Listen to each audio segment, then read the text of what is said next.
Vedare tinokuchingamidzai zvekare kune chimwe chirongwa pano paZim Facebook Secrets and Confessions. Tadzoka zvekare nemamwe messages. Ndakedzai tibva tapinda mumamessages edu atadzoka takakubatirai. Message edu yekutanga yakamira sekudai so. Hanzi, hello mukomanash, please post for me makavika uchitupa changu. Inini ndiri musikanawo akadanana nemukomana, but takadanana through Facebook. Ndikabva ndazotanga kushaya mari yangu mukoma. Mari yose yandinenge ndashandira ndinoishaya. This was after this guy anditumidzira 1,500 rands achinditi mari iyi girlfriend allowance yako, but ndichazokutumidzira imwe. But from there on haana kana kuzombogara akanditumidzira zvekare imwe mari. Ndikabva ndatanga kungoluza mari yangu. Nanhasi uno mukoma, kana amai vangu vakasatotora mari iyo yandinowana kubasa kwangu, then mari iyi inotongonyangarika. Kunyangwe iri muhomwe kudai, mari inenge ichitapudzika kutosara wazotoona kutoti hausisina kana cent. Inini ndinogarawo kunoku kuNorton ende ndine makore 26, ndiri single mother uye ndine mwana wangu 1. Ndakadanana nababa vemwana wangu apo patainge tiri kucollege kuBulawayo uko. Ndobva ndazoita pamuviri, asi mukoma inini nemukomana wangu takazotadza kunzwisisana because iye ainge ava kuita zvemagirlfriends. Ndikabva ndarwadziwa, ndikabva ndaona kuti it is far much better that I continue with my education. Ndakazograduate, ndokubva ndatanga kuapply kumabasa akasiyana-siyana, but zvinhu zvacho zvainge zvakaoma uku. Ndaiti ndine nhumbu apa futi ndichifamba ndichitsvaka basa, makambani mazhinji ainge achiti haikwanisa kundiemploya since ndainge ndine pamuviri. Asi ndakazoti ndasiyawo maCVs angu kune imwe company, ndopa ndakabva ndazoemployewa, but vakanditi mwana wako uyu unokwanisa kuzotanga kushanda kana at least mwana wako ava ne3 months, but basa ndainge ndatoriwana. Ndakati ndava kushandira NGO iyi mukoma, upenyu hwangu neupenyu hwevabereki vangu hwainge hwatoreruka. Mwana wangu now akura atova grade 2. So zvakaitika ndezvekuti last year ndakabva ndazotanga kutaura one of my friends paFacebook. Saka tichinotaura kudaro tichikurukura, I then told her about this other very handsome guy uyo wandainge ndangoona friend request. Munongoziva zviye zvinoita Facebook kuti kana uine friend yako, mafriends friend yako anenge achirequestewa kwauri. So when I saw his friend request, ndikabva ndatanga kuviewa profile yake nekutarira maphotos ake, ndikaona kuti this guy, he was very handsome. Ndainge ndatova murudo. Saka takazongoramba tichingotaura, then ndikabva ndazowana madigits ake.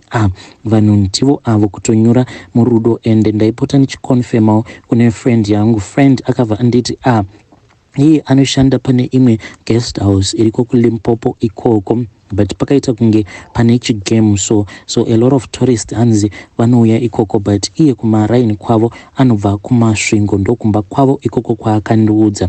So takatanga kutaura paapp, akati iye haana mukadzi. The story that he told me was quite a very sad story. Akanditi mukadzi wangu inini ndini ndakamuunganidzira mari yekuti ange achienda kuUK. Saka mukadzi paakaenda kuUK, then akabva azoti iwewe move on with my life. Ndikati why akadaro?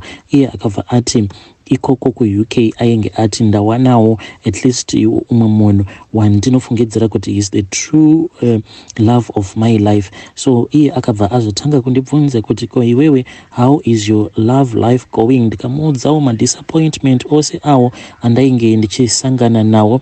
Then we decided kuti let us try this thing, chinhu ichi chinonzi rudo. Akabva atanga kundibvunza kuti saka iwewe switi unoshanda basa rei? Ndikabva ndamuudza kuti ndinoshandira imwe NGO. Kubva zvandakamuudza kuti ndinoshandira imwe NGO, he got so interested. Kana pandakambotarisa machats acho mukoma, ndakaona kuti rudo rwedu rwakatanga kufaya. Pandakamuudza salary yangu yandinowana zvekare, pandakamuudza kuti ndinoshandira NGO, ndopa akabva ava very very interested. Pamwe pose apa kana ndikatarisa rudo rwainge rusati rwabatira mukoma. Akabva andibvunza kuti ndinowana mari, ndikabva ndazomuudza mari yandinowana. So now tadanana paya, akazoti iye ainge ari munzira achiuya kuZimbabwe. I was so excited because ainge akandivimbisa kuti I have to introduce you to my parents, kuti ivo vabereki vangu vange vachitongoziva kutoti muroora atova kunoko. Ndakabva ndati God, you are so amazing and wonderful. Sure marriage kutongosangana neni ndisina kana kutombotarisira kuti nzira idzi dzandiri kufamba nadzo ndichasangana nemarriage. Mukoma, the guy akauya, but when the guy auya mukoma, to my surprise hatina kana kuzombogara takaenda ikoko kumasvingo. Ininiwo semunhu wekuti ndainge ndichitongozviudza kuti tiri murudo, I never even asked a lot of questions. Then the guy akabva anditora ndokubva azoenda akanobhuka kuhotel. Takaspenda all the days tiriko kuhotel until achizodzokerako kuJoni mukoma. Hatina kana kumbogara takaenda kumba kwavo. He gave me a lot of silly excuses mukoma. Ndikabva ndati it is okay if you do not feel comfortable kuti pari zvino tinge tichienda kumba kwenyu. I respect you for that as long as you love me. Well, mukoma akandidyisa mari muhotel imomo zvekuti ndakaona kuti we are a match that has been made in heaven. Ukuone kusaidi ndainge ndava kutocalculate mupfungwa dzangu kuti nemari yandinowanawo uko plus murume achishandawo kuJoni uko, aiwa tinokwanisa kutokasika tikasimukira. Ndakagutsikana naye kani, ane rudo, sweet love iyaya yekuti unokanganwa. Akabva azodzokera kuJoni, inini ndikabva ndazodzokera zvangu kuno kunotoni kwandigere. Then iye akabva azombonditi I want to send you more money, asi mari dzacho hadzina kana kumbogara dzakauya. So the moment inini paya paakandipa 1500 rands iyaya, ndopa ndakatanga kunotisa kuti dzimwe nguva kudai so ndaiti kana ndiine kamari kangu muhomwe paya pakuzoda kuzonotenga something mushop kutoti mari ko mari iri kopiko. Saka ini ndaingoti zvimwe kuda ndiri kurasa mari, but paakauya kunoku kuZim I think ainge achida kunyatsondizora mishonga yake, because paakadzokera mukoma, paakadzokera kani, ndakasara ndikatambuka 10 not because muaccount mangu mainge muine mari yainge irimo. Mukoma nashi mari iyoyo yakapukutwa zvekuti kana ndega ndakatadza kuziva kuti what is going on. Ndainge ndiine nostro account yangu, saka munostro umu zvekare ndaiva nesavings yangu yekuti mari ichipinda ndobva ndaiisa kunostro, but zvekuti mari ichipinda ndaibva ndaiisa kumasavings kuya mari iyoyo yakapukutwa mukoma. Then page 2 pay yose manje ndo yakabva yatorwa, yakangotorwa yose mubank. Ndakaita dzungu mukoma, ndikaenda kubank ndichida kunobvunza kuti what is going on. Ndaita kubvunda nehasha zvekare neconfusion, but vekubank vakatadza kundipa a proper explanation. And chinondirwadza mukoma ndechekuti ndine hanzvadzi yangu uyo anotozvitambudzikira, saka kubva zvandainge ndakawana basa ndainge ndakati mwana uyu waamai vangu. Iye ainge akati sisi kana mukatsvaka chimotikari inini ndinenge ndava kufamba nemotikari iyoyo ndichiita mapick and drop ndichitowanawo mari, saka ndo yainge iri plani yangu. But mukoma zvose izvozvo zvakapinda musango. Ndakatadza kana kungopa uyo ainge andipromisa kuti kana ndikambofanirwa kumupa mari shoma anobva anditsvakira motikari, then I pay him slowly but surely. Zvose izvozvo ndakazvikoniwa mukoma nashi nekuda kweizvi zviri kuitika muupenyu hwangu, zvekuti ndinongoti pano nepapo ndatoluza mari, pano nepapo ndatoluza mari. So what I've been doing recently ndezvekuti amai vangu ivo ndo vanotopiwa mari yangu inini yepay, ndokutoti mari yacho itokwanisawo kutobatika. Kana inini ndikangotozviudza kuti mari iyoyo inopinda mubank account yangu directly, mari iyoyo haina kana chainomboshanda zvachose, inotongotsakatika irimo mubank account. I don't know what type of magic it is. Ndiri kurwadziwa hama dzangu, ndiri kurwadziwa, ndiri kungoshandira pasina. Mari yacho kunyangwe ikapinda muaccount mamama vangu, but at the end of the day tinotombogara pasi namama totanga kucalculate kuti naimi ko mari yakapinda yakawanda kudai yakatengei. Ende munoti kana mukatarisa zvinhu zvamunenge makanyora pasi kudai munotoona kutoti zveshuwa mari yakashanda, but at the end of the day kuti munzwise kuti zvayakashanda zvacho zvimbori zvizvi zvekungoti inongoperera muchikafu hatisisina kana anything chatinokwanisa kumboitawo muupenyu nemari iyi yakawanda yandiri kutambira. So I've come here mukomanashi, kana kuino vanogona kundibatsira vasiri pakumhanyidzana nemari, vanongodawo kundibatsirawo pachena, please ngavakupei mafone numbers avo, then inini ndinobva ndazovabata. So ndakambofamba kwakawanda, then mukunofamba kwakawanda uku it was because of my landlord vangu. Ndakasvika pakuvachemera mukoma ndikavaudza everything that I am going through, because vakandibvunza kuti what is going on, chichiri kukonzeresa kuti usakwanisa kubhadhara rent yako in time. Ndikabva ndazova explainera the whole situation kuti what happened, zvakatanga sei, uye what is going on in my life. Vakabva vanditi it is fine mwanangu, inini advice yandingangokupa is zama kumbofambawo mumaprofita, maybe zvinokwanisa kugadzirisika, maybe pane munhu akakupa mweya wehudyi, saka iwewe dai wambofamba ukwanise kunzwisisa. Ndo pandakabva ndazotanga kufamba, ndakaenda kumaprofita akawanda mukoma, uye maprofita ose awa kwakawanda kwacho kwandakaenda ndinoudzwa kuti mukomana wandakadanana naye paFacebook akaromba, ane nyoka inotora mari kumashops evanhu pamwe chete nekuvanhu vane mari, like vanhukadzi vaanodanana navo vane mari dzavo. Haana kubasa kwaanoenda, hanzi anogara hake muBeit Bridge, kwete kuSouth Africa uko kwaanonyepera vanhu even paFacebook kuti iye agere muSouth Africa, hanzi arimo muBeit Bridge. So iye mukomana uyu akabva azongoti zii mukomanashi, handisisina kana chandinombobata chinoendekawo muupenyu. I am just asking for anyone who can assist me. Amai vangu vanotombozamawo nekusaidi kuti vange vachibatsirana neni, but you can just tell kuti mubereki, but you can see kuti my mom is almost giving up. Tadyirwa mari kani dzakawanda tichingofamba, but nothing is going on. Saka ndinokumbirawo kubvunza kuti mweya uyu wehudyi